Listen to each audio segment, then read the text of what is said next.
progeny, perspective, and the pursuit of the collective. Jingle incoming as we add to our team. I'm Aliya, your host, and this is Connective Collective, where guests come from all backgrounds and all levels of knowledge in family history, and we discover together. Before we meet, they send me one of their ancestors for me to do a deep dive on. I prepare a presentation, then we meet and go over the information in the hopes that it is the impetus they needed to get over the hump wherever they're at in their family history journey. They may already know lots about them, their family may have very little information on them, or it may be a roulette choice. Research done for these episodes is only done with free resources so that you can be empowered to start or re-pick up your journey as well. This podcast is for anyone, anywhere. We discover the good, the bad, but always the beauty. This is episode 7. 10-4, I've got a hostage situation in progress.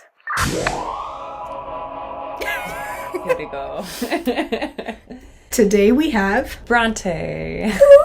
And she's here in person, so that's fun. Yeah, usually it's different. We're on Zoom usually. What were you saying earlier? You were like, you don't have tissues for your guests? I'm like, I don't usually have guests. We have toilet paper, just in case. Because we're here to wreck her. Just kidding. It might happen. It might happen. It's very possible. I'm super excited. BRONTÉ. I always pick flags for the history line that we're specifically going down. You have many other flags involved in your family history, but this line specifically is very American. It's pre-American. If you're not looking at the slideshow, I have a British flag, an American flag, and the original Betsy Ross flag on this page. The 13 original colonies. If you're not American, you just wouldn't get it.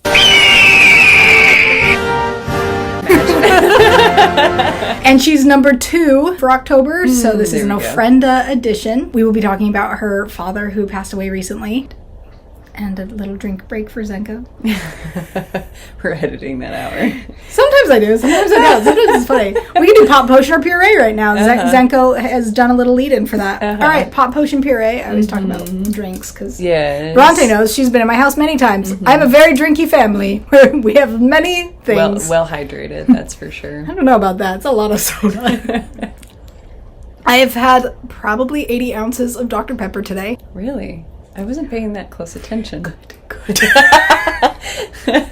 Because I had a 44 ounce or 42 ounce? I had a Polar Pop. That was what was in there? Well, I had a Polar Pop. Oh my gosh. This morning when I let Zenko run around in the field, because it's general conference for the LDS church, so I was like, I'm going to let Zenko run around, run free, run wild, get some energy out, and then we're going to be sequestered all day. And she came over this morning, so she's been here all day. We're recording this in the evening now after the sessions. So I had my 44 ounce there.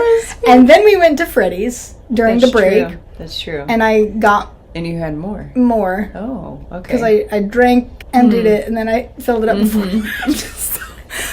So now I'm having water. So my drink is a lemon lime hydration packet because your girl needs it. What are you drinking today? I can't remember if it was watermelon or if I got another hydration packet of different flavor. Watermelon kind of tastes like kids' toothpaste to me. I mean, it is a hydration packet, so it's not great. Really like flavor filled. No. I'm not the best at determining. They do what they need to, it though. It was good, whatever it is. The yummy hydration packets cost a lot.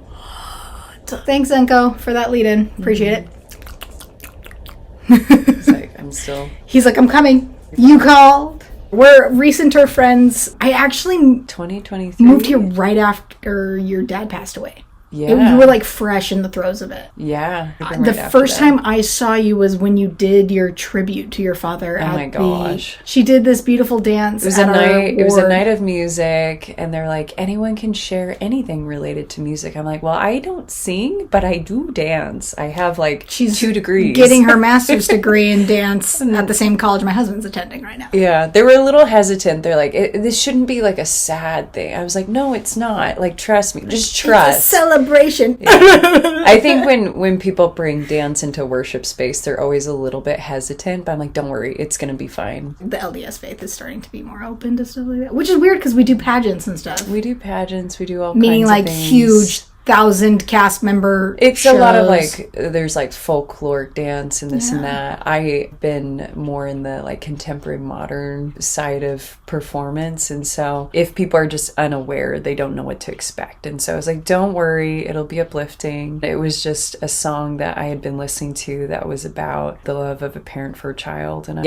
you came in fresh off with that and you're like, hi. Yeah, I had just moved here from Wales, and typically in our faith, the LDS church, there's family congregations and then there's young adult congregations. Mm-hmm. And there's quite a lot of young adults in this area. And there's a school, because there's of the college, university. But recently, within the last few years, the family congregation just absorbed the young adult smaller group that was meeting. And it's really fun to have the young adults. It really honestly has. Because I wouldn't have hung out with you nearly as much as I do. Yeah, well, and then we got like these assignments. We went to girls camp together as leaders and comforted crying girls and stayed up way too late and broke up fights. I don't remember the fights. Oh, well, I mean, there was some drama. We forgot about it too promptly.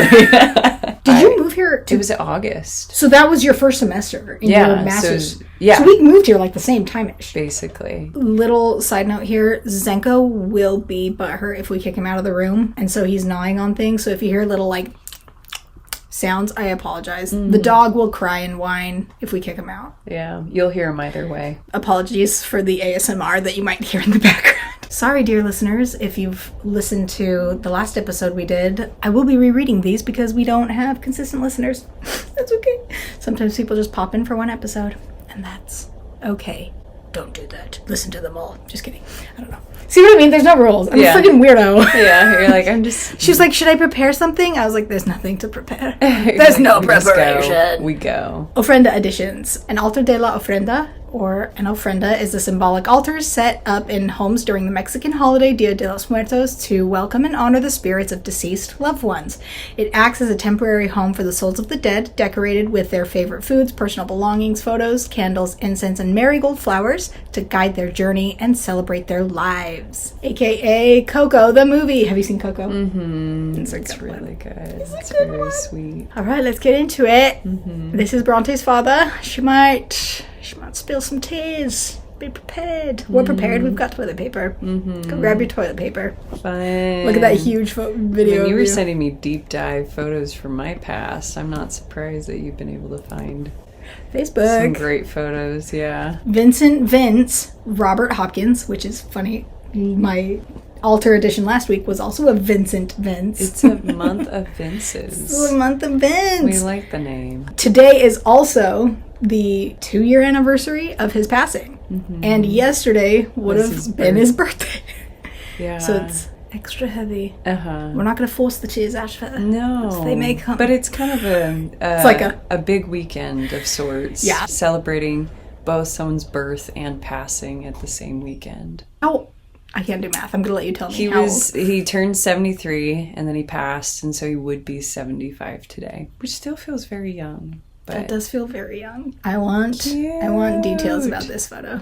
For those of you who are not watching, it is a very fun heel kick photo that is surprisingly clear. Yeah. For it being an action shot. Not that this is that long There's ago, some other that's ones. Pretty impressive. Yeah. We don't really have any knowledge. Like my mom and I, we found these photos after he passed. No! I know. That's such a fun photo. But, so there's another image. There's a couple of them that they took, and my mom assumed it was a friend who had a camera. They were done with church one day and was like, hey, let's take some pictures. That's all we can imagine. I love that he was a bow tie guy. Yeah. Literally, that's his nickname, is bow tie guy. Like, people would refer to him as bow tie guy. My brother took on the bow tie as well. When we were preparing for his funeral, I asked a friend who's in graphic design to make his, like, memorial, like, announcement. And I looked at it and I was like, Paul, did you do this on purpose? He's like, what'd I do? I'm like, you designed it in a bow tie shape. And I was like, just keep it. You're it's like, fine. It's perfect. He's in a bow tie in like most photos. To be honest, some of these photos we just loved finding because part of the fact that he died at the age he did was he battled cancer for 30 years. Which is wild. It's wild. It was like every 10 years you need treatment, you're in remission for a while, and then it gets worse and you are treating it again. The last couple years he was just so low on energy. Even though just ever chipper as ever, it was really sweet to see these photos of him like jumping and so energetic. And I think that is the way that I would like to remember him. So thank you. Do you remember him as being more 30 years, man. It's 30. You're like barely... He was diagnosed before I was born. He was almost 30 when he got married to my mom. And so, yeah, generationally, I was used to my parents being the same age as my friends' grandparents pretty often. So he's a boomer. Boomer! As we said on the previous slide, you add things to the altar that are things that they loved, either hobbies, things, passions they had, or food that they loved. I didn't get a ton from the obituary, like life sketch your mom sent, so I'll have you help me add some things later. Yeah. But I did put some scriptures here because there were many stories about his love for the scriptures. Oh, yeah. I think for him, his spiritual life was something that really took off in his 20s. And he's just always a seeker, always asking questions. I think in some ways it's like one of his strengths and personality traits that drives people crazy. He was literally the kind of person that drives would sit people down. Crazy or drives their demons crazy? Both, probably. Yeah, the scriptures, super important. Always our thick quad, large print Bible in the house that was visible and highly underlined and highlighted, like overly underlined. An abused quad is like well a used. An abused quad is a well-used quad. We'll go over here. Just cute little. If there's any stories or anything that brings up. I mean, this is in front of a fireplace. I'm trying to remember where the location was. I knew that he was in Missouri as a kid. The style, right? So Isn't cute. that cute? He's like a little man. And this is the one tie photo, I think. Even here, he's got a bow tie. And on an Ofrenda, you don't put anyone that's alive. So I didn't know if any of these people were alive, any of his siblings. They all are. Okay, good. So I cropped them all out. That's okay. Not that, like, again, I'm not super superstitious, but I would like to not poke anything. That's okay. It's okay. I'm sure they appreciate the privacy. Yeah, that too. Is I didn't want to. I try not to. So I didn't even put pictures up of your mom. This is My his dad, grandpa. his dad. Look at these genetics. You joking? I know. Twinsies. This photo we have in the center looks like the 70s, 60s. Definitely judging by my dad's shirt. The shirt is giving 70s. But that's fun. It's a multi-generational photo. Well, this is pre my mom, so they got married in 80. So yeah. Oh yeah, 70s. We love a good fashion statement. And then we got this cute little cowboy outfit. Yeah. Okay, he's like a Gerber baby. I heard that this is rumored that this photo was taken not too long after he bit one of his siblings.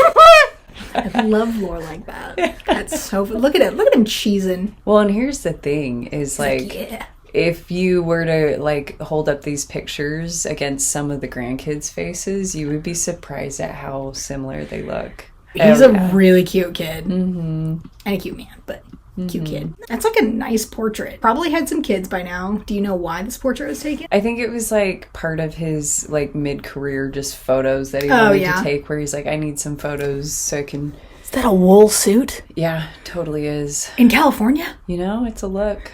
This cute little kid, I think this was in the Ozarks. Have you ever been to the Ozarks? I haven't been. Is this him camping or is Maybe. this boating? I think this one's camping, actually. Okay, yeah. Another boat ride! I'm obsessed with him. He's so cute. Here's the thing, like, you see all these pictures. I think this part. was his dad taking all of these photos. He just like taking photos. But then he's always been the person to take all the photos. Funny. He knew the importance of it. The car in that photo is beautiful. There's lots of family photos of that car. Yeah. And then this cute little photo that you sent me. I had a friend in high school who she was like wanting to get more into photography.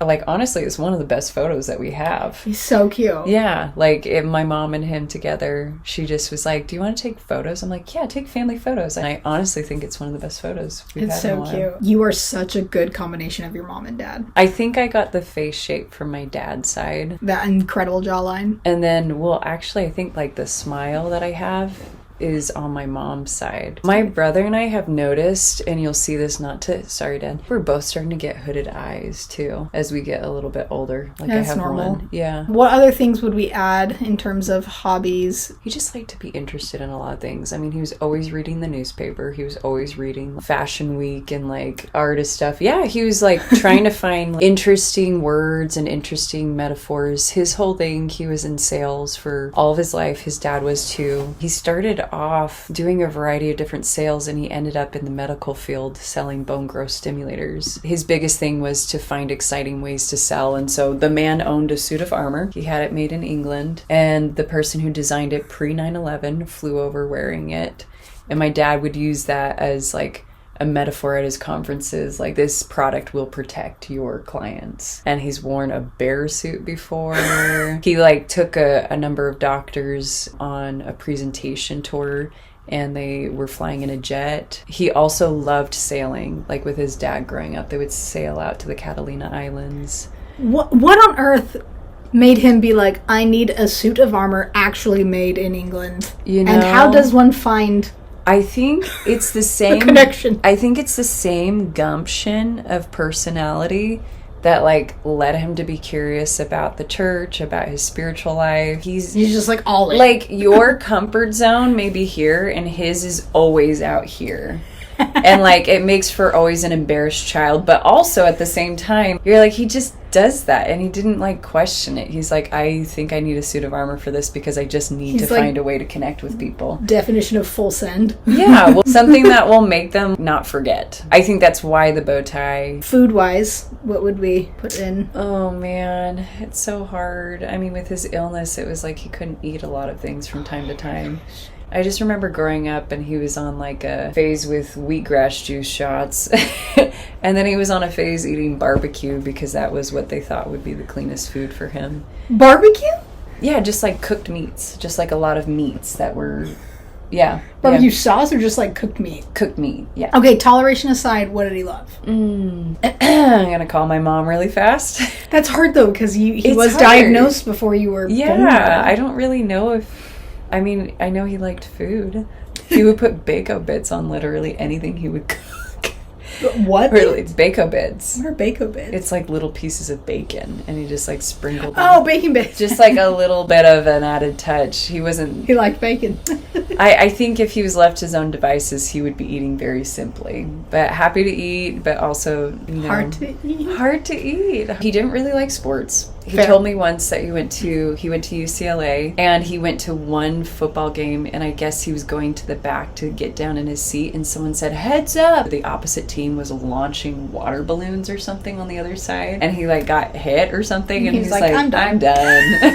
As far as music goes, the only thing I know is that we grew up with a CD player at the top of the stairs, and that CD player would play Pavarotti, Native American ritual music, jazz, Route 66, Andrea Bocelli, an eclectic set of music. No rhyme or reason. It was just a variety. I mean, I'm named after like an English author. I have another brother who's named after Rudyard Kipling, and so I think they just liked being aware of a lot of different styles. Were there any activities that your mom and dad would like do together? They were walkers. They liked to know their neighbors and the neighborhood, and so they'd always be out, and they'd always, I mean, it was a lot of times led by him, talking to people, seeing how people would come over and sit down next to my dad on the front porch and just talk to him for a while. He was always interested in reading. He was writing a book.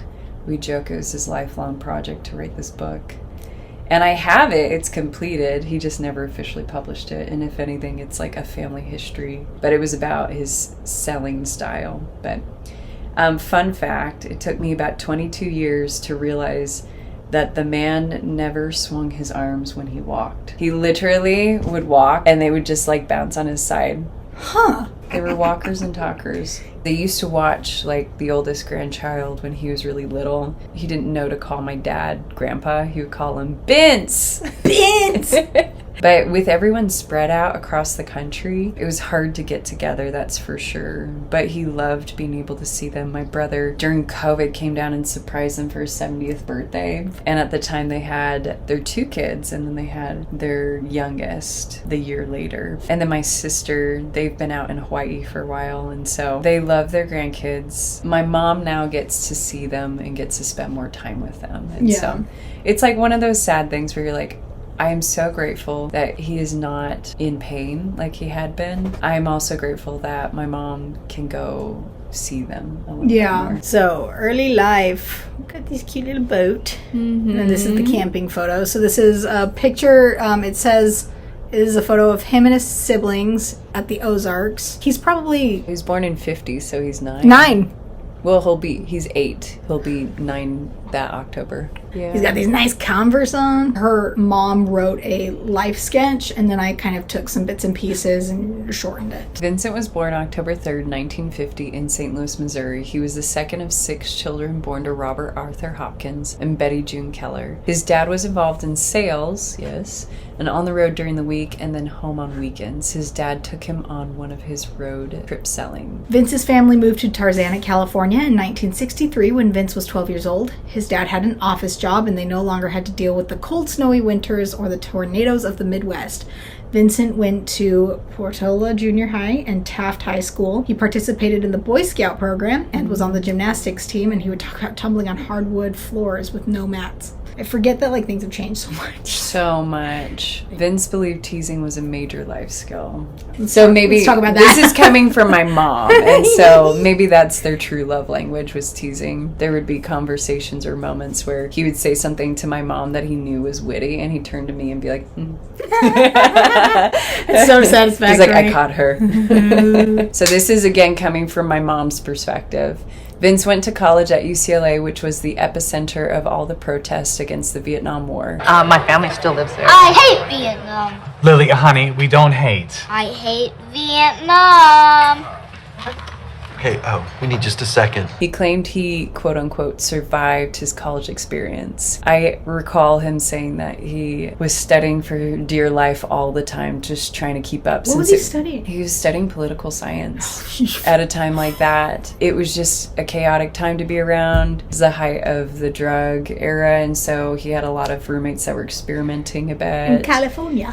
Yeah, and it was just like Black Panthers, violence on campus, and so he was just trying to keep his head down and study. During the Vietnam War, late 1960s, when he was a full-time student at UCLA with a student draft deferment, the draft board, he said, notified me that I was going to be called to action in 6 months. Several people I knew had been killed in the fighting, and my dad was still suffering from PTSD following World War II. I did not want to go. He talked about one Saturday being home alone. He was in the living room, and I guess he had always been raised to pray, but he didn't have a strong knowledge yet of God and who he was, but at this time he was yelling. He was really upset about what was happening. Did he grow up going to a specific denomination? Or no. He just was raised to pray and his mom taught them to pray, and that was kind of where they were. But he just talked about having this really vivid experience where he just felt an overwhelming sense of God's presence like he had never felt before. And he just kept being reminded of biblical phrases such as the word I am, which is a reference to God. Just this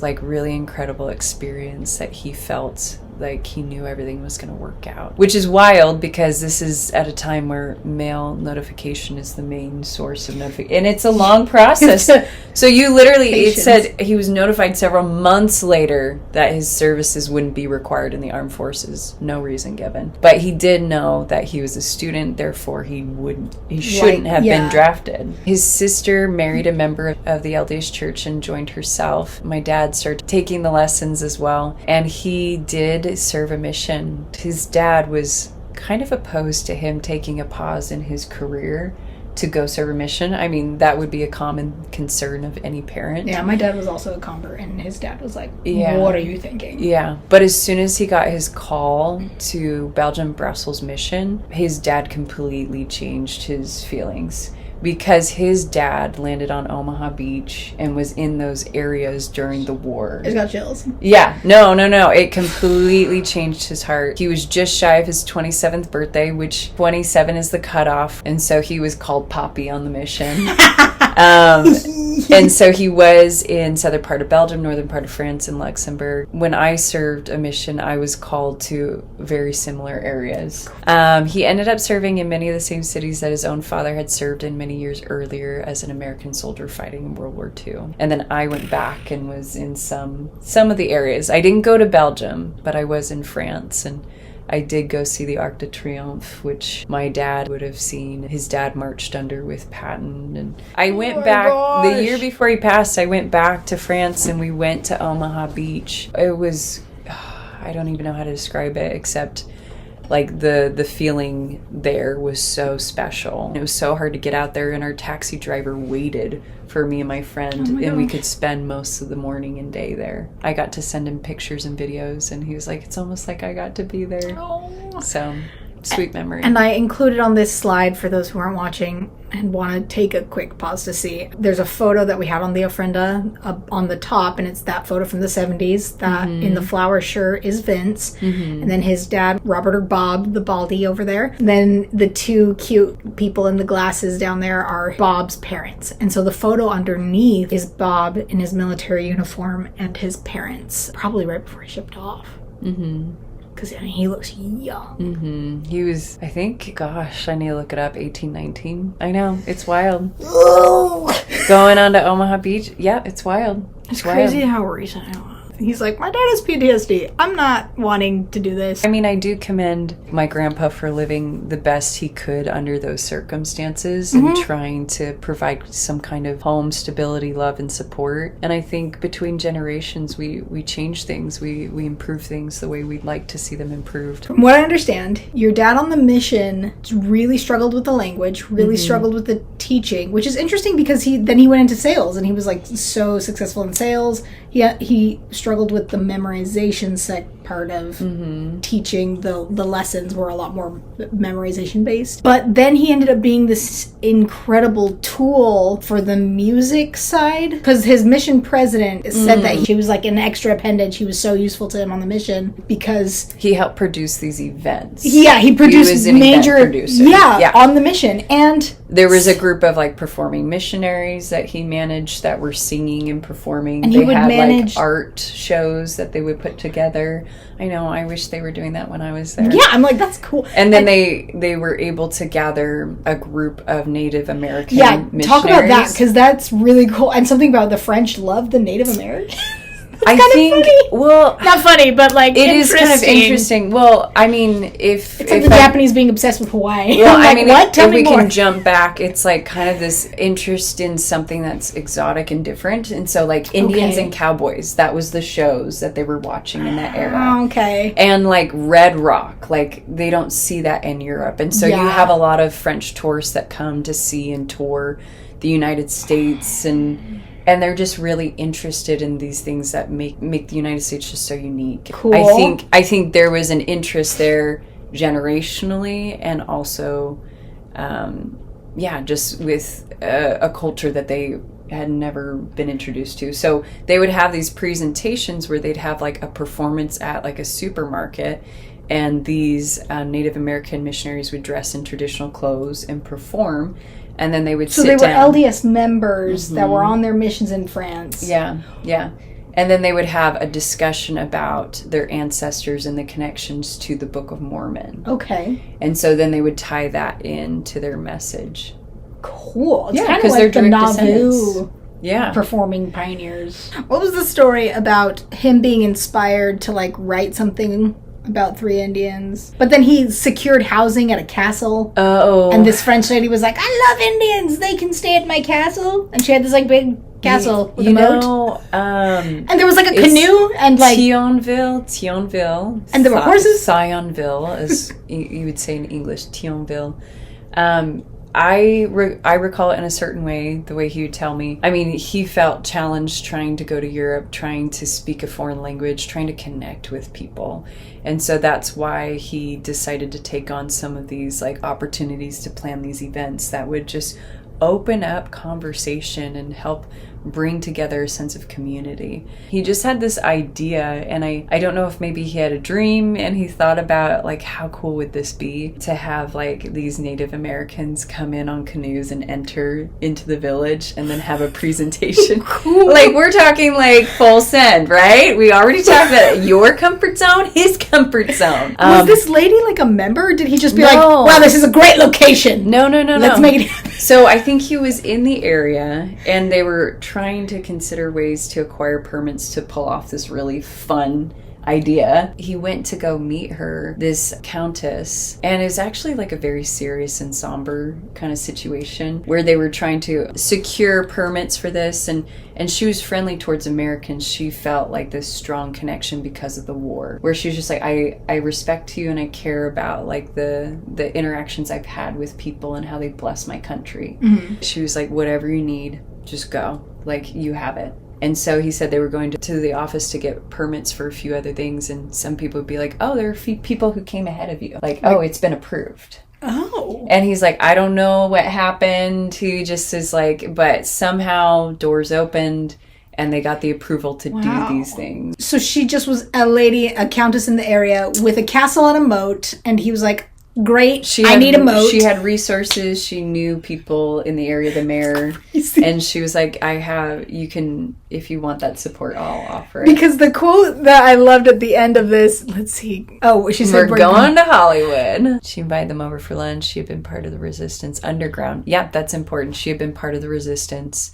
She had sheltered Allied soldiers during World War II. And she wanted to help with Westerners and resonated with some of our core spiritual beliefs.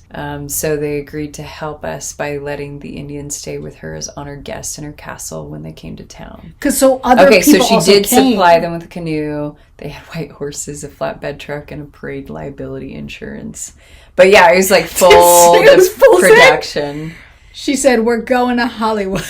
Yeah. That's the whole town, apparently. Mm-hmm. The buildings, the bridges, that entire town of Thionville had American and French flags hanging side by side. The day of the event, thanks to the connections of the local church members, the Indians were featured in Luxembourg on a live morning French TV talk show with millions of viewers in several countries. This program showed a clip of our documentary film about American archaeology, which posed questions about the origins of early inhabitants, and our feathered ambassadors invited TV viewers to attend the evening show. The most articulate cast member explained that his father, as an American soldier, fell in love with and married a French girl. This cast member grew up speaking both English and French in his home in the United States.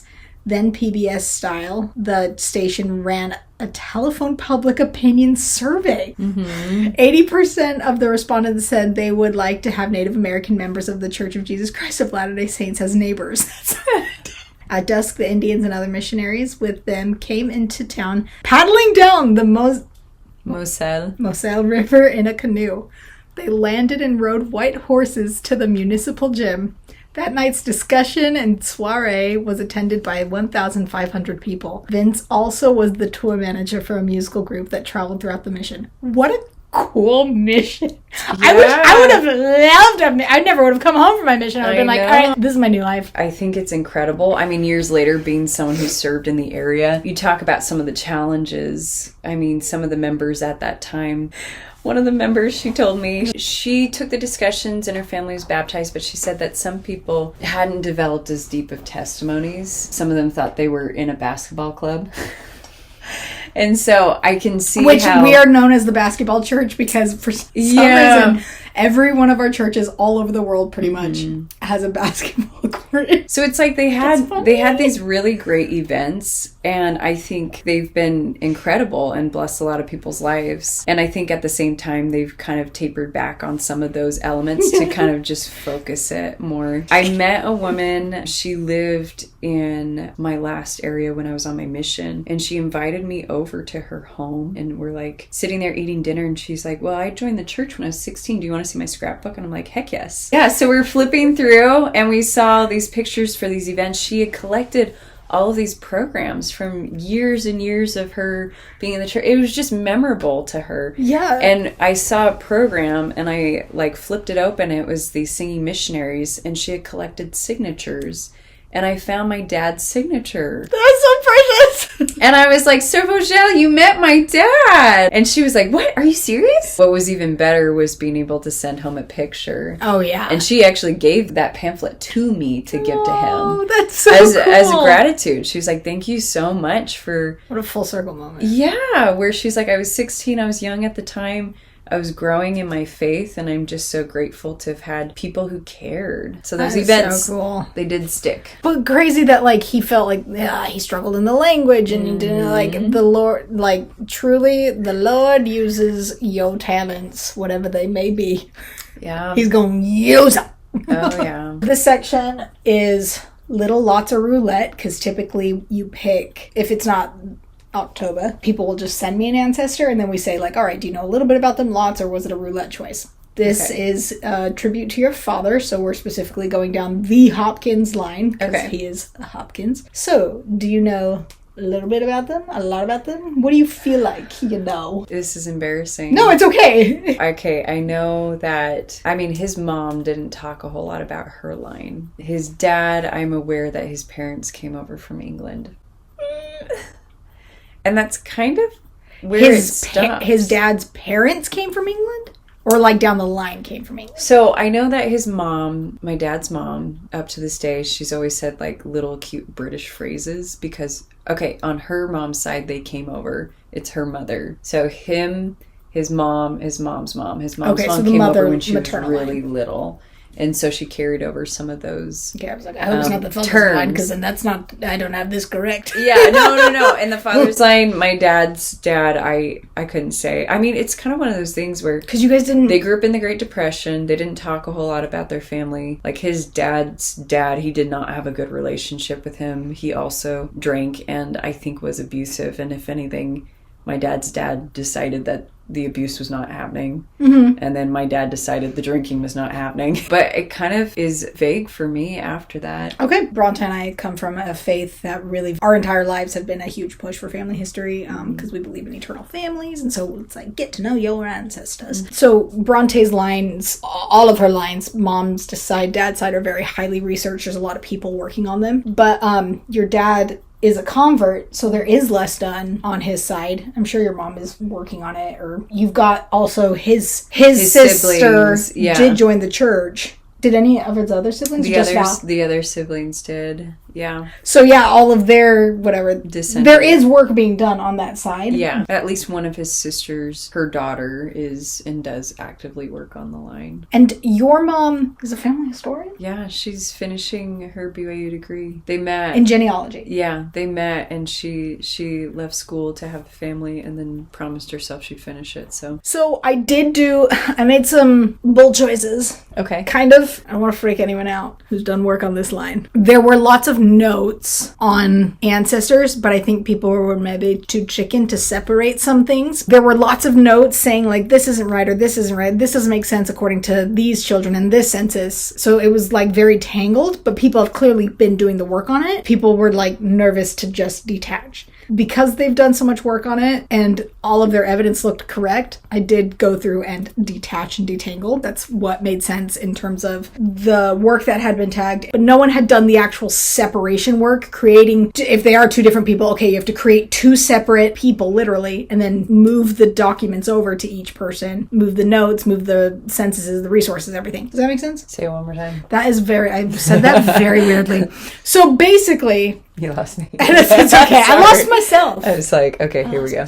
Okay, one more time. An ancestor of yours would be conflated into one person where it's actually two separate people. Okay. Or maybe even three. And so the work had been done where people had put in notes in their portfolios to say, this isn't right, this isn't right, this isn't the right wife, this wife is not tied, these dates and whatever don't make sense. So people had done the work to say it wasn't right, but not the actual like snipping to make it into two separate people and then separating it. Okay. So they had made notes that these people shouldn't be merged, but they hadn't separated. But they hadn't done the separation. Cool. So I went through and separated. Thank you. But also it's like a lot of people don't like doing that because it's scary, because it's like, what if you lose all the work and it was the right person? Well, you know what? That's more confusing. And if you're meant to find that person again, you will, because the documentation will lead you back there when you fix it later. But there was enough work done on it by your family that I was like, snip, snip.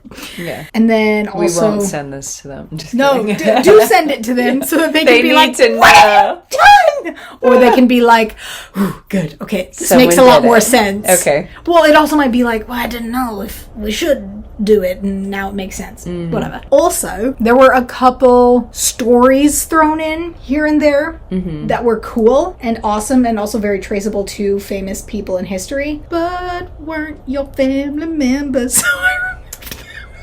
Cool. Someone was pretty convinced that you were related to Samuel Hopkins, who signed the Mayflower Compact, or maybe the Magna Carta. It was the wrong Samuel Hopkins. That's okay. There are Hopkins that did come over on the Mayflower. Yes, not your Hopkins. though. No. So I just did some untangling like that. I also mega stalked you on Facebook because you did send me one really cute photo of your dad, and then there was quite a bit on his profile. But I just, for kicks and gigs, also stalked him because I wanted to put a lot on the Ofrenda. Okay. I found so many photos Yeah. from when you visited Grandma Betty. and I uploaded those all to Family Search because they were not on Family Search. Oh, okay. Not all of them. Some of them were. A couple of them were. But it was like 50-50. Now you can go on and tag everyone because it did not take the time to do that. No, that's okay. Lots of great photos. Thanks. You guys have so many great photos. Yeah, it was well So documented. cute. Their childhood, and so was our childhood. We literally have at least 12 scrapbooks in our family that have been made over the And years. there's 4 kids. Yeah, at least. I think there might be 16 to 20. My mom said if the house Wow. burns down, each of you's grabbing 1 to 2 scrapbooks, and she's digitizing them finally. Okay, so we know very little about specifically the Hopkins line. And there's been some untangling now. So, dear Hopkins family, please forgive me if I did too much. Please email. Am I gonna need a second to handle this when it's revealed? No, it's not like that big, but there was a lot of conflation. And so like, it'd be like one person was married to 3 different Hopkins because they were just like, I don't know, she's married to one of these Hopkins. And it's like, yeah, but these Hopkins aren't even brothers. So then the next line is messed up. Oh. If you have any corrections, please email and we'll read them out because that's what our Thursday segment is all for throwbacks. It's all for episode edits and throwbacks. So how it started. The Hopkins line, there was parental conflation, which then made the next generations have issues. And then there was also generation conflation because there was a lot of Williams and Ezekiel's, the first, second, thirds. So sometimes they get the second and the third conflated or whatever. So there's just some generational sorting. Yeah. That I hope I did correctly. I'm very confident, but, it's always possible it wasn't correct. We will see. This is all going to be life via records and then putting things into a historical context to make sense of the movements. Like, okay,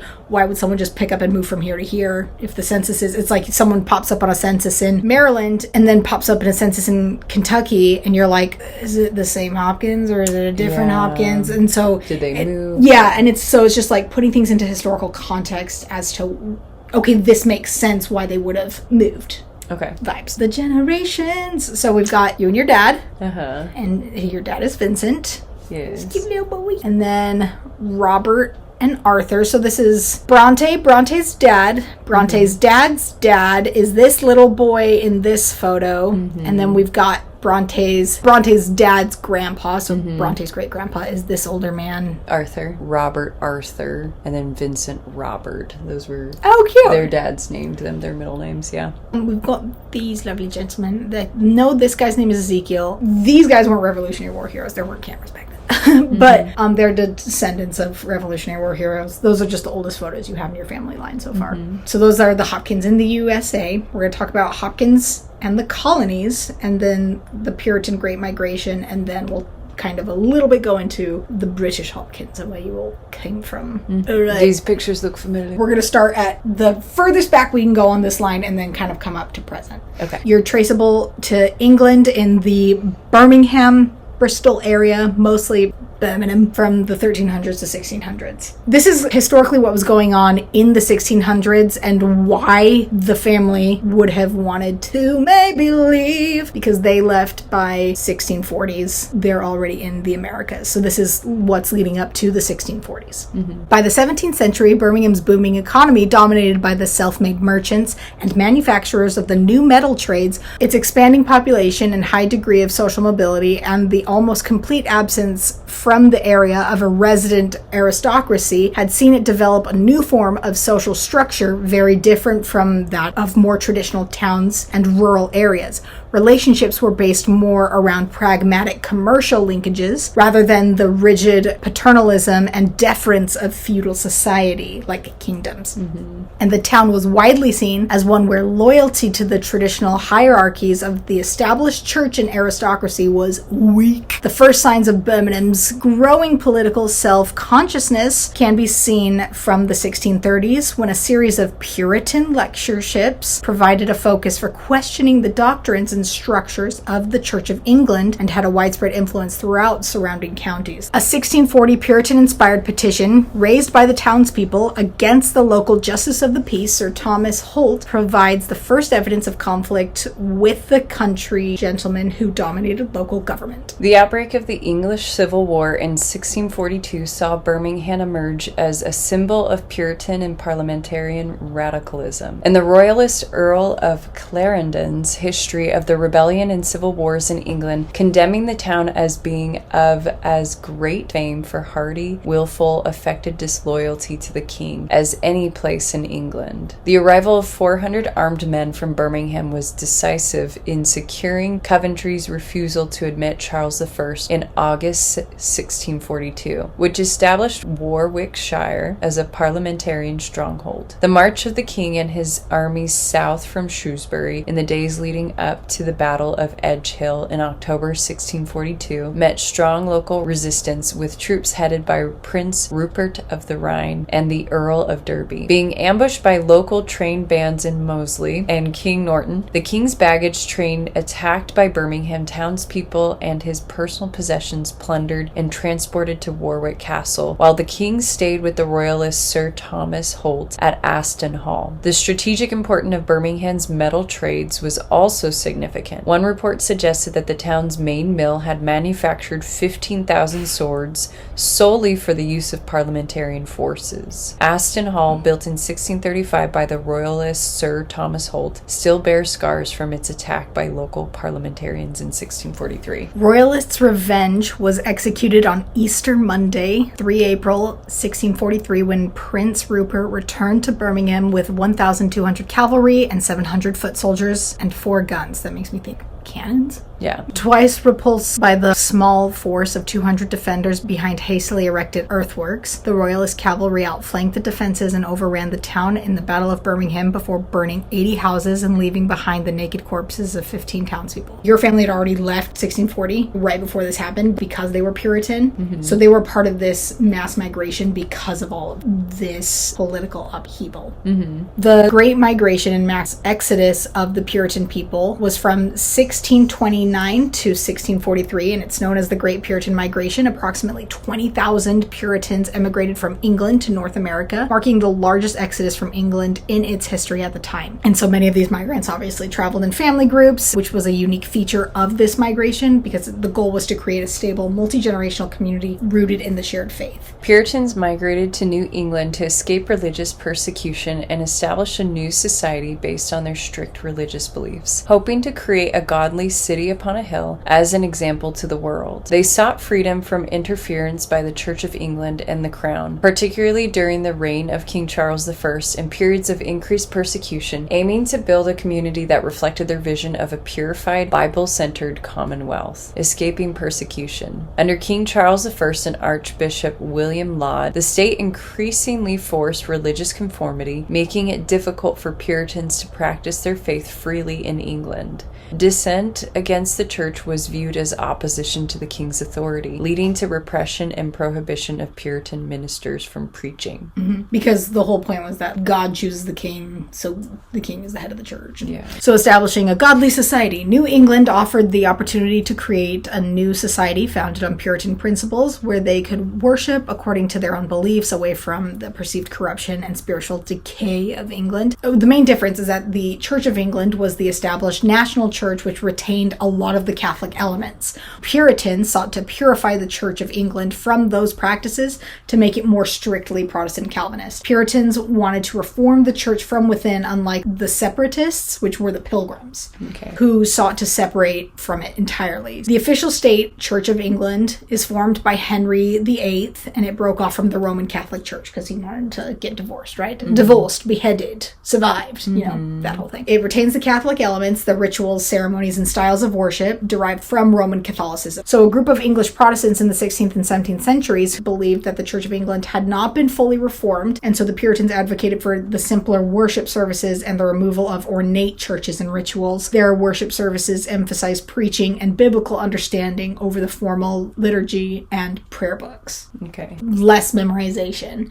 and more open access to the Bible. Or it was in Latin. All the lectures were in Latin. They just sat there and looked at the pretty pictures. So the movements of your people that are documented. So you have from the 14s to 1500s, you're in England, Bristol, and Birmingham. And so this is where it's like, we're pretty sure that these are all people that are related, and this line is solid because the lines reference each other and the movements reference each other. And that's where it's like, okay, we're pretty sure, based on the work that whoever's worked on this line, we're pretty confident in this structure so far. So the 1400s to 1500s, you're in England, specifically Bristol and Birmingham, which is like central England. You've got Scotland, then you've got the top of England, and then you've got London all the way down. Then in the mid-1600s, Puritan settlers come to the Connecticut colonies. And so your family's not like Salem witch trials. You're not involved in any of that. I hope not.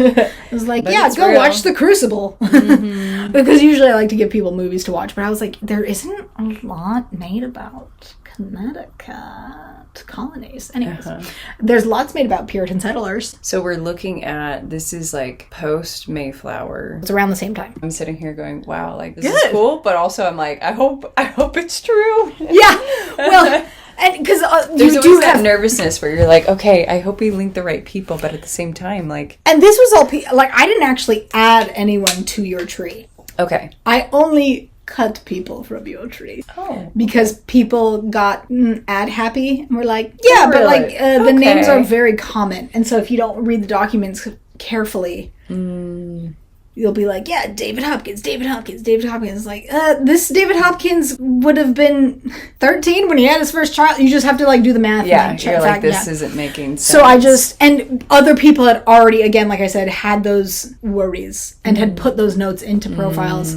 So I didn't feel too stressed about snipping. Okay.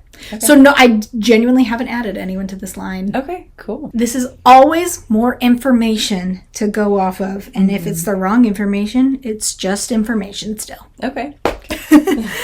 Your family's in Bristol, they come over to Connecticut, and then the people who came to Connecticut, their children moved to Virginia, but then Maryland is like, come settle here, we'll give you 50 free acres if you come and immigrate to Maryland. So they're like, bet. So they go to Maryland. From Maryland, they move to Pennsylvania, and then those children moved to Kentucky. Okay. Kentucky and Indiana. So you've kind of got this family kind of expands all over Kentucky and Indiana. So in the 1800s, and again, this is all very highly documented. So now for sure from here, we're very, very sure about these people. Okay. These people are very highly referred to in each other's censuses and property documents and marriage and birth and death records. Ezekiel Sr. and his family live on a tract of land that's about 5 miles outside of Princeton, Indiana, on the state road between Owensville and Cynthiana. On this property, Ezekiel operated a mill and a distillery, likely a grain mill because he had a grindstone listed as property in the probate inventory. You can piece stuff together based on even land records like this. It's just parts of the story. So you have like general historical museums, right? A lot of times though, like we've gone to the Cleveland one. It's like 50 minutes from here. It's a small little town, but they have their own historical society and little museum. So this is like a historical museum for the Gibson County. Okay. It references this Ezekiel Sr. who owned this land, and it says Ezekiel was a widely known man of considerable prominence in the community at the time. And again, your family is very traceable from this guy because it's Ezekiel Sr. and you come from Ezekiel Jr. and then blah, blah, blah. So that family spreads out from Indiana because they're in Gibson, Indiana, because they were, Kentucky, Indiana are right next to each other. Yeah. So they spread from Indiana to Illinois. And then you've got Illinois to Missouri, which is where your dad is born. Yeah. And then he's raised all over Missouri and the Midwest, including Texas, moves to California. You, born in California, Ta-da! and now you're in Texas. Yeah. Weird. So I just wanted to kind of trace those movements. Yeah, so funny. Full circle. Weird. Mm-hmm. Right? Just kind of ping-ponging all over. I knew I had to come here. It's interesting because, like, I wonder if you could go back to, this is all pretty highly documented, your family's time in Gibson, because this is post-revolution, American Revolution, and They have a lot of documentation. So much documentation about your family being Revolutionary War heroes. Crazy times.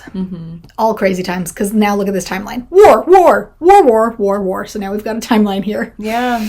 You're over here. And then we've got Vince, 1950 to 2023. So this kind of goes like the wrong way, I guess, than how you think, but it goes all the way up. Yeah. So this is every single paternal line you have, all the way up to this person left England. So this person was born in England and died in Connecticut. And then you've got your pre-England people. Oh, interesting. So this is son to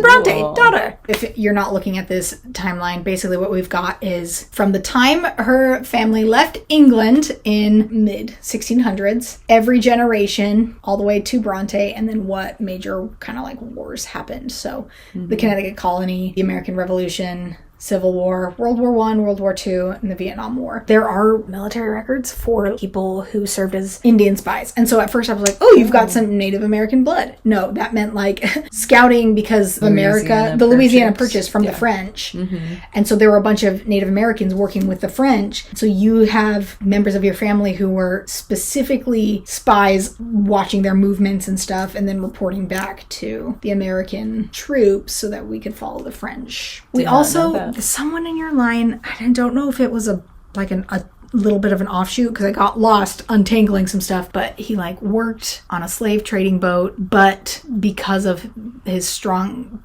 he didn't like own the boat, he just worked on it and quickly quit because of his, and he apparently wrote in his journal about how horrific it was and how it went against everything he believed in. And so he left that. And I didn't find, usually it's very easy to find when you look at the ownership logs and everything, it'll list how many slaves someone owned or how many people someone owned or whatever. Didn't find that on your line, so you may or may not have been slave owners. Little historical blurb here. Puritans in the Connecticut colony did both participate in and justify slavery according to their interpretations from the Bible. They basically justify that there are biblical laws for slavery among the Israelites and that justified them having slaves. Not only did they participate in the transatlantic slave trade, they also participated in the enslavement of Native Americans. I will say it is important to note that while Gibson County, where a lot of her family were during the height of the Civil War, Gibson County, Indiana has no unique Civil War history, but as a part of Indiana, it contributed significantly to the Union War effort, not Confederate, with many serving in the war and the 28th Regiment participating in the liberation of Galveston, Texas, which led to Juneteenth. Indiana and Kentucky were both part of the Union effort on the Union side. Also important to note that Connecticut was also a Union state during the Civil War. Kentucky, Indiana, Connecticut, all these Union states abolished slavery at the same time, December 1865, with the national ratification of the 13th Amendment. This is also from BRONTÉ to Vince to Bob to Art. Those are all nicknames. This is obviously all for sure that you already knew about all the way up to Arthur. Arthur is for sure connected to William. William is for sure connected to Ezekiel, to David, to Ezekiel. Right? This is where it starts to get iffy. This is Ezekiel to John being the father, and this is where this John was conflated with many people. His wife was conflated with many people. Someone on the wife's side, because now you're getting into like a different line, was like, she absolutely was not a Hopkins. I separated the husbands and made them two separate people and then fully removed her from the line. Because there was enough evidence and enough dissonance about the documents. Okay. From here on, it's pretty clear. If it is connected, if they are connected properly. It's more of like these two. Ezekiel is listed as the son of John on Ezekiel's literal gravestone. Yeah. And then that's the only John that makes sense record-wise for being the John in the area at the time. And that John then is connected to this Samuel, and this is like his first name I think was Wait. I just did Samuel because there is so much name repeating just to make it look like clear. Wait, Samuel, and then Samuel. So all this is a lot less documentation on currently. It doesn't mean it doesn't exist. Yeah. It just hasn't been compiled. Yeah. But yeah, it's just kind of interesting to trace back from about 1400s to you, possibly. Unless someone's a bastard. And then we'll find out. It's so interesting seeing even just the last couple generations, all the events that we've had going on. So much war. Yeah. And even now, there's still war. There's so much. Because you've also got, like, the Great Depression right here. Oh, yeah. A lot of trauma, my mom always used to say. Well, we're just trying to traumatize you a little bit less than our own parents did. I'm like, okay. Your dad literally saying, my father went through PTSD. I don't want to be involved in this. And like the Vietnam War went on for so long. Yeah. It's interesting to see just all that's going on and has affected those generations. Yeah. And I think also just the choices that they've made between generations. And your dad was the oldest. No, he was second of six. So yeah, he's going to remember things very differently about his dad and grandpa. Which makes me so sad because like I'm like in the middle of the grandkids for my mom's side. And I've got cousins that are 14 and they don't remember my grandpa. Yeah. And I'm like, I remember my grandpa. And my grandpa died of Alzheimer's dementia. And so he was not himself those last years. And so what my little cousins do know or remember is so wildly different. Well, and it's hard because some of these stories that we're talking about, I remember so many details from that because I was young hearing some of these stories, like the stories from Bob. I was a young kid hearing them, and he did repeat a few of them a few times. So whenever we go visit, I'm like, that's the story, or at least that's the way he saw it. And so like he has like stories about him being released from the war, and yet he has a growing suspicion that something had happened. And so it's like unconfirmed information for him about like why he came home and what he came home for. What do you mean by that? What do you mean by that? I mean, we can redact this if we need to. Maybe this is all just, okay, this is just like rumors. He left the war and he was returned like honorably discharged, but he had this growing suspicion that he had been gassed. The story was like actually gassed, or that like someone higher they were trying to send them home, and so they released them as a medical discharge and didn't share the full information accurately. Like they were accidentally gassed, or and so they had to be medically discharged. I don't know. Here's the thing: is like all of this. I love rumors. We share tea on this. This is hearsay tea. I think you can totally share this because these people are all dead. I know, but the other people who are alive might. It's not. Hearsay tea, and hey, Bronté's family, correct her. I want more of this tea. Does he remember being gassed, or did they just say, "Hey, we accidentally gassed these soldiers, so we're going to send them home"? He was discharged honorably. My dad hearsay thinks that his dad implied that there could have been some suspicious activity as to why he came home. You see what I mean? Like, but my he was memories. medically. Well, the thing is, you can look it all up. Yeah, you can see all of the separation paperwork and why he was sent home. Like you can actually. So let me tell you this. Okay. Ooh, I'm going to add this to your homework, which I think is the next page. So let's go on. Homework. Okay. While we're on this note, I need you or someone who's still alive that is. Do you have anyone alive that is Bob's child? Yes. Okay. Ask that person. If they don't want to do it, but they're like, yeah, I don't care if you do, I just don't have the time to go through and do this. It takes 2 seconds. But if they're like, yeah, just do it in my name. You can go into National Archives. It takes 2 seconds to fill this out. You go in and you type in, I want the discharge paper. I want any paperwork for this person. And then you give a little bit of detail. Even if you barely have any detail, send it in literally within a week or two. They'll send you everything they have. If it wasn't burned down, they had a horrific fire. Yeah. So there's a chunk of records that are missing. You can see all of the records that they still have as to why they were discharged. What was all listed, at least, officially, on documentation-wise. Yeah. So that's a part of your homework. Okay. You're going to do that. Okay. Update us about what you find or don't find, because they might be like, it burned down. I've gotten that a couple times for people. It's like this official statement that comes back. It's like, I guess it's always like, my apologies, like discovering more about my ancestors is really great, but it's also really hard when you're trying to find written records and accurate perspectives on what did transpire. And so I think that's always the challenge where I'm like, you can interview me, but all I have are memories, and obviously they need to be fact checked. No, it's fine. And like any of Bronté's family, if you watch this episode and want to add anything, even if you're like, I have a really funny story about Vince I would like to share, please send it in. We love it.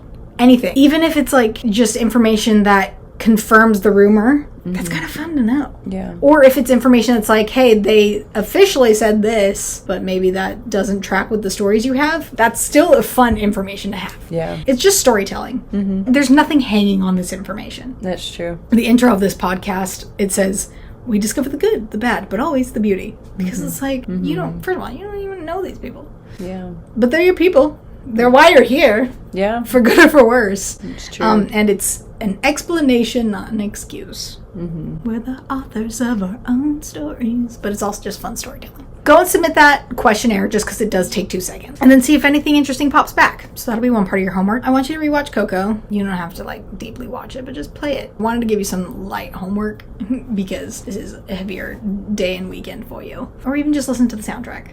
Talk to your mama, because she's getting her degree in this. She might know more, or maybe pop through your line.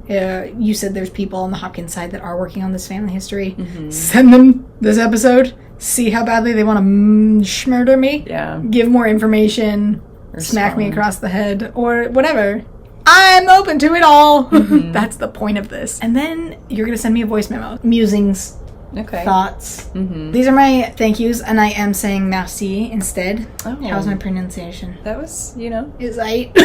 It's cute! She said it was cute! I usually do the thank yous in the language of the line, but the line is so very American, and English speaking is just going to be thank you. But you and your dad spoke French, so why not do a little merci? Yeah. Thank you to the many workers on this line. There are so many people that have worked on this line. Yeah. There's also so many open online history compilations and history stories, and I tried to throw in as many links as possible that were tied to people on the Family Search line. So it's like websites dedicated to the actual family person and their lineage itself. Does that make sense? So like the Gibson, Indiana family line has like its own website. And then Bronte's mom for doing the life sketch, and Thanks, Mom. thanks for getting me that, because I was able to pull a lot for the format of this. And thank you for coming here and sitting where you didn't even tear up. Yeah. We're fine. Talking facts and information. Yeah. I mean, obviously there's like certain things like directly from him, stories and whatnot, that definitely like hit differently. I'm like super grateful to be able to talk about him, because I think it's important like to remember and like keep a memory alive. And for myself, like if I was to have a family one day, like When you have a family one day. They'll have my memories of him. And so I think... And pictures. So many cute pictures. Yeah, so I do feel like my heartstrings do get tugged a bit when I think about the importance of making sure that you are continuing to record, remember, keep a memory alive, because it does explain a lot about yourself. I think it's important to express gratitude to the people who brought you to this point. Yeah, totally. So, thanks. Yeah, thank you so much for letting me do this little Ofrenda edition. And that's why I love the Ofrenda. I mean, loved Coco when it came out. I'm not Mexican, I'm not Latino at all. I've always had such a great love for the culture, and I grew up in a house that did not do scary Halloween. Costume choices, nothing ugly, scary, creepy, no scary decorations. All of our decorations for Halloween are very cutesy, like very cute things, nothing gory, nothing whatever. Which I am grateful for. That's been a protection in my own life, just for the sensitivities I have to... The veil is thin, sort of a vibe. So I personally am grateful that I was raised in a house like that. When Coco came out, it's one of the only movies that I've ever cried in. And Brother Bear, which is... I did cry. Yeah, Brother Bear got me good, but that was because my dad had just gotten home from being deployed. And I think I was like, my dad! But Coco got me good. Made me think about my grandpa a lot. So when Coco came out, I was like, this is how one must celebrate Halloween, but am I a culture vulture? Or am I like, oh, I would love to do an Ofrenda, like just the whole, because I've always loved family history so much. I've grown up with so many family history photos in my house and stuff. I was like, Ofrenda, this is it. Cute sugar skulls and like... It's not nearly as heavy or dark as it's not dark as the Yeah. pagan origins of Halloween specifically. There's a lot of Christians or people of other faiths that just don't even allow Halloween. They'll be like, yes, you may go decorate and retrieve candy with your friends. Yeah. But we're not saying this whole Halloween thing. Whatever. I like the idea of celebrating October in this way. My husband's the Latino. He's Mexican and black, but this side specifically. His mom did also do an ofrenda, but this has been a lot more. I don't think he's ever thought about doing an ofrenda, but now he's like, oh yeah, this is cool. Like, and I'm like, yes, we can do this now, and I don't feel weird about it. I'm like, I married a Mexican and now it doesn't feel weird. But I have just such a huge appreciation for the way that this month is celebrated by the Mexicans. The game I planned for the Halloween party I threw last year was... We gave you an ancestor... a like, description what and a photo, and I think we took the descriptions and we matched like pin the tail on the donkey. It was like pin the tail on the donkey. Where you think this pin the description photo follows. on the...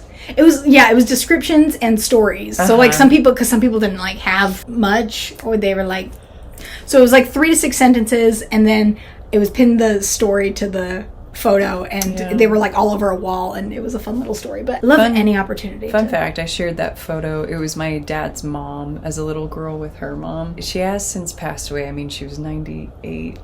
Okay, but she was alive last year? She was alive last year. Oh yeah. It is kind of crazy to think about a parent way outliving their kid. I can't believe he had cancer for 30 years. He described feeling a pain or like a muscle aching in his back, and I don't know if he talked a whole lot about the discomfort that he lived with. I'm grateful, like, over time, like, advances in technology, like, basically prolonged and gave him more longevity. But I think at this point, his body was so tired. And I'll just quickly read this last little thing your mom had said.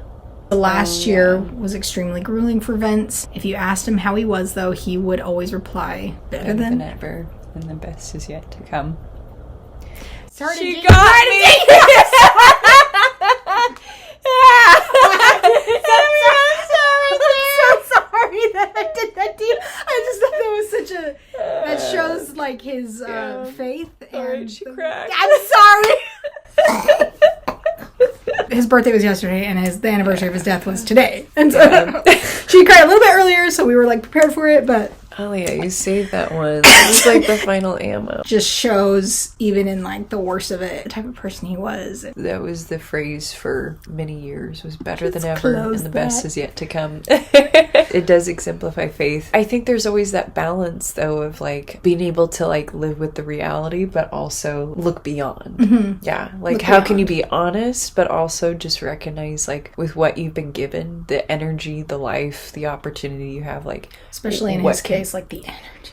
Yeah. He always said, he's like, energy is a gift. Don't take it for granted. I think that was definitely a phrase that kept him looking ahead and forward and kept him from regressing and becoming overly sad or embittered. I don't think he gave into being bitter. I mean, the last couple days were hard and late nights, and my brother Red can tell you a story about how he was just so kind of delirious. He had such low energy, and they were having a deep conversation, and then he's like, go grab the ice cream. He's like, this is the best ice cream.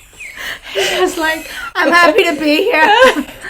And so... Who called it his exit visa? He got his exit visa? Did he call it? Your mom did? No, my mom would. That's her way of processing death. That's fair. Fair enough. Yeah. Being someone so strongly believed in faith, I think that would be the way he'd want it to be. So, but Thank great. you so much. I'm sorry. Yeah, I'm sorry to now send you home in tears. It's okay. Love you, Dad. Thanks, Aliya. In addition to the Ofrenda. Yay, thank you so much. Thank you and merci for listening to this episode. If you are related to this line and want to add more information, email us. Please email us corrections or anything. We would love to read them out in future episodes and feature them on our Throwback Thursday segment, which is completely dedicated to updates from prior episodes. We do have content that comes to you every single day, but Thursdays are literally dedicated to that, okay? So give me the info, correct me. I love it. You're welcome to send that via video or voice note explaining, or you can type it out for me to read. Or, I don't know what that was. All right, going on. Or if you're just on this family line and want to give us a shout out that you learned something or whatever, give us a shout out. Any shock, any disgust, any joy, whatever it is. You're welcome to also send those in. We love it. If you're unrelated, but this podcast still gave you some feelings that you'd like to express, the good, the bad, and the beauty, Like I said, we don't discriminate. Let us know. We love words of affirmation around here. Direct message us across all platforms, but the easiest way to get a hold of us will be through our email, which is connectivecollectivef@gmail.com. That is FH for family history. Connective Collective, FH@gmail.com. And, give us a review if you feel like it. We don't care. We're not looking forward to those at all. We are not sponsored by anyone so far. If you would like to change that, please reach out. And I just want to say we are not sponsored by FamilySearch.org. We literally just want you to understand that you can do this for free. This will remain a free resource that aims to entertain but also inspire anyone to pick up their genealogy journey. We always start with our guests getting connected to FamilySearch.org if they're not already on it. All outside resources are found through messaging others who have added to their ancestors' profile and the rabbit holes that sends us on, or the records on the free websites. If you are ever stuck on Family Search, they have resource centers all over the world that are free for you to access, and we are happy to help you locate one if you feel lost. You will be helped as little or as much as you'd like by a specialist at these centers for free. What I love about these centers, as someone who is a family history veteran, when you access your free, I can't say it enough, free account. If you access your free account from Family Search while physically being in one of these Family Search sites, you get access to all of the awesome but expensive other databases online because of their partnerships with Family Search. While you may have hit a wall in your genealogy while hunting at home, maybe, just maybe, it's only a curtain. If you want to sponsor us, please don't hesitate to reach out. It would be much appreciated. We love you. Crowdsourcing information is what allows this collective to connect. Merci for listening and for being a part of Connective Collective.